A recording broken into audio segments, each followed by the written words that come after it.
शिवाय नमस्तुभ्यम हर हर महादेव। पूज्य गुरु जी के श्रीमुख से कोकड़ी में श्री आशुतोष शिव महापुराण कथा चल रही है। आज कोकड़ी में श्री शिव महापुराण कथा का 7वां और आखिरी दिन था। आज की कथा में गुरु जी ने हमें व्यापार में वृद्धि के लिए या फिर हम नया व्यापार कोई शुरू कर रहे हैं तो उसके लिए एक नया उपाय बताया है। इसके अलावा कई अन्य जानकारी और पत्र पढ़कर बताए हैं जो इस वीडियो के माध्यम से आपके साथ शेयर करने वाली हूँ। आज की कथा की पहली जानकारी, जैसे गाय का गोबर जब जमीन पर गिरता है और जब उसे वापस उठाया जाता है तो वो अपने साथ जमीन की धूल लेकर ही उठता है। वैसे ही जब आप किसी धर्म की जगह गए हों, कहीं मंदिर गए हों, नदी के घाट गए हों, किसी सत्संग की जगह गए हों, तो आप भी कुछ न कुछ लेकर ही आओगे। खाली हाथ वहां से आप नहीं आओगे, आपके साथ कुछ न कुछ अवश्य ही आएगा। आज की कथा में गुरुजी ने बताया गर्भवती नारी को शिव मंदिर जाना चाहिए या नहीं, गर्भवती नारी को शिवजी पर जल चढ़ाना चाहिए या नहीं, गर्भवती नारी को शिवलिंग का स्पर्श करना चाहिए या नहीं।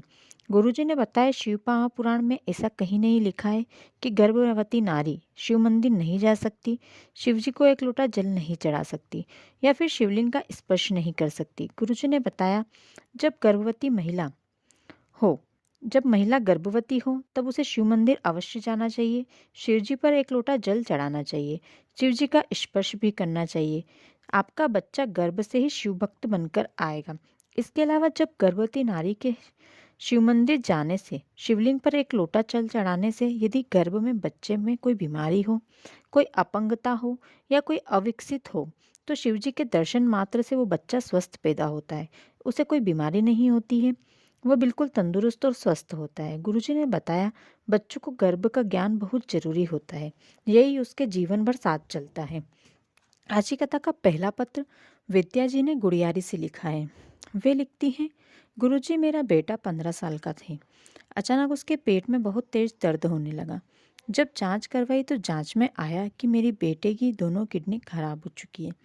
एक किडनी काम नहीं कर रही और दूसरी किडनी छोटी हो गई है।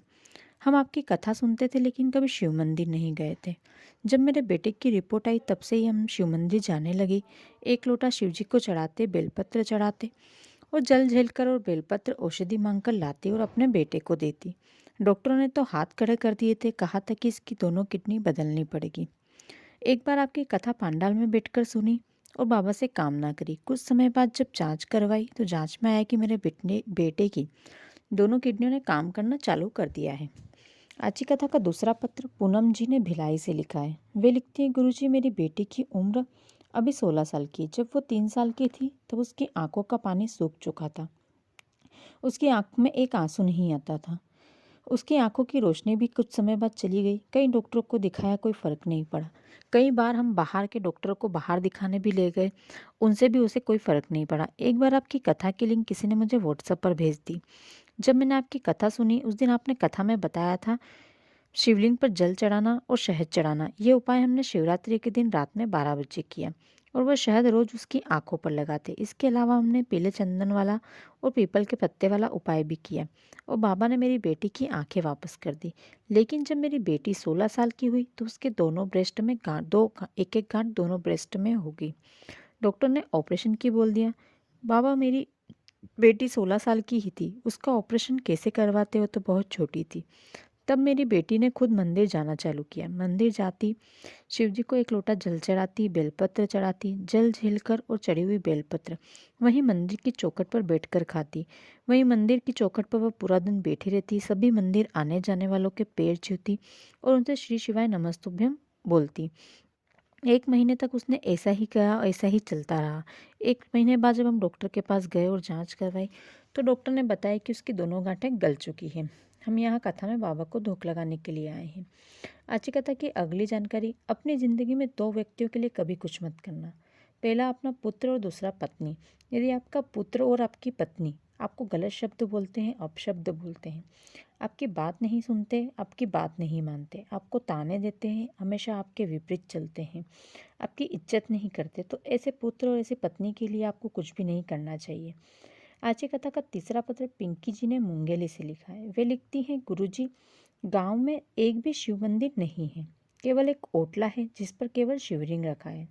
वहाँ पर नंदी नहीं है, गणेश जी नहीं है, कार्तिकेय जी नहीं है, पार्वती जी नहीं है, त्रिशूल नहीं है, जलहरी भी नहीं है। यह शिवलिंग 90 साल पुराना रखा है, तो क्या मैं वह पशुपति व्रत कर सकती हूँ?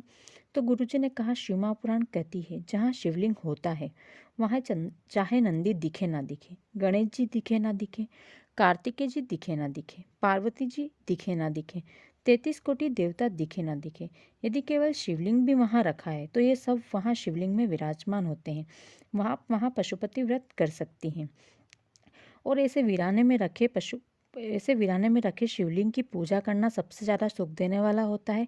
बाबा आपकी मनोकामना अवश्य ही पूरी करेंगे।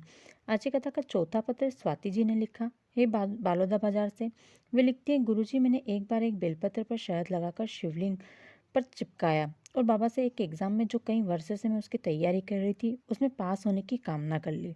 और गुरुजी मेरी उम्र अभी 48 साल है और 48 साल की उम्र में मुझे बाबा ने वो सरकारी नौकरी दिलवा दी और मुझे उस परीक्षा में पास करवाया। आज की कथा का पांचवा पत्र चित्रलेखा जी ने रायपुर से लिखा है। वे लिखती हैं, गुरुजी कुछ दिनों से मेरे गले में तकलीफ हो रही थी। जांच करवाई तो डॉक्टर ने मुझे गले में गठान बताई और कहा इसका ऑपरेशन करना होगा और उस गठान की जांच के लिए भेजना होगा। मैंने कई और हॉस्पिटलों में भी दिखाया लेकिन सभी डॉक्टरों ने यही बात कही। तब मैंने डॉक्टर से 15 दिन की दवाई ली और घर आ गई। डॉक्टर ने मुझे कहा था कि 15 दिन के बाद आपकी गठान का ऑपरेशन करना ही होगा, यह बहुत ज़रूरी है। घर आकर मैंने वो दवाई शिवजी के चरणों में रख दी और बाबा से कहा, बाबा इसे औषधि कर दो। और वो दवाई मैं कुंदकेश्वर महादेव के नाम से लेने लगी। इससे पहले मैं कभी शिव मंदिर नहीं गई थी। अब मैं रोज़ शिव मंदिर जाती और एक लोटा जल शिवजी पर चढ़ाती, एक बेलपत्र चढ़ाती, जल वहीं झेलकर पी लेती और बेलपत्र औषधि मांगकर घर लाती और घर आकर खाती। और 15 दिन बाद जब पूरे ऑपरेशन की तैयारी करके अपने घर वालों के साथ मैं हॉस्पिटल पहुंची, जब डॉक्टर ने मेरी फिर से जांच करवाई तो गले में कोई गठान नहीं है। डॉक्टर ने कहा ऑपरेशन की अब कोई ज़रूरत नहीं है, आपकी गठान गल चुकी है। आज की कथा का छठा पत्र उषा जी ने दुर्ग से लिखा है। वे लिखती हैं, गुरुजी एक बार मेरे भाई का एक्सीडेंट हो गया। कार ने मेरे भाई को ऐसा पटका कि वो सीधा कोमा में चला गया और वो वेंटिलेटर पर था। 17 दिन हो गए थे उसे वेंटिलेटर पर, उसके शरीर में कोई हलचल नहीं थी। डॉक्टर ने भी कह दिया था कि आपका भाई वेंटिलेटर से उठेगा या नहीं कुछ कहा नहीं जा सकता और उठने के बाद वो कोमा से बाहर आएगा या नहीं कुछ भी नहीं कह सकते। उस समय हम आपकी कथा नहीं सुनते थे। मेरे भाई से कोई हॉस्पिटल में मिलने आया था तो उसने हमें आपकी कथा के बारे में और आपके बताए पशुपति व्रत के बारे में बताया। हमने आपकी कथा सुनी और मेरी भाभी ने पशुपति व्रत करना चालू किया।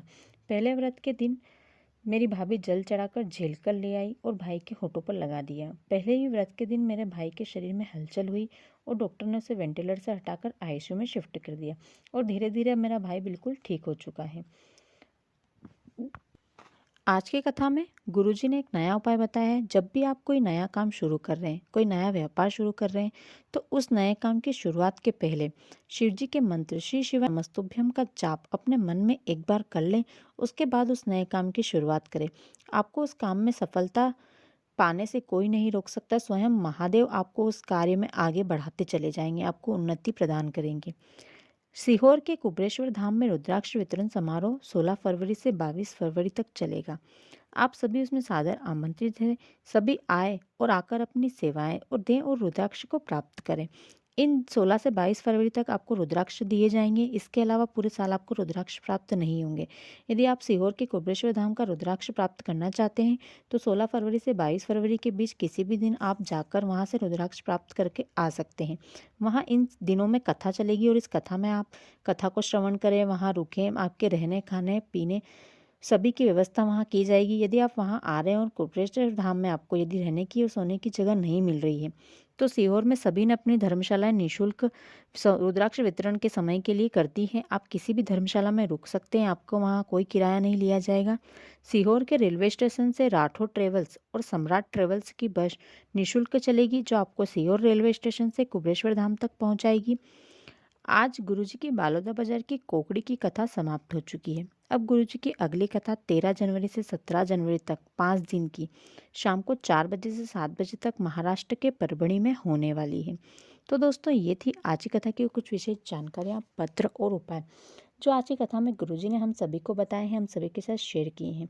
आशा करती हूँ आपको आज का वीडियो अच्छा लगा होगा। यदि आपको आज का वीडियो थोड़ा भी अच्छा लगा हो, थोड़ा भी उपयोगी लगा हो, तो वीडियो को एक लाइक कर दें। साथ ही कमेंट में हर हर महादेव, श्री शिवाय नमस्तुभ्यम लिखना बिल्कुल भी ना भूलें।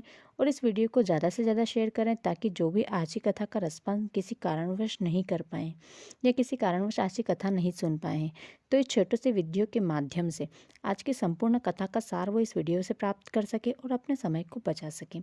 धन्यवाद।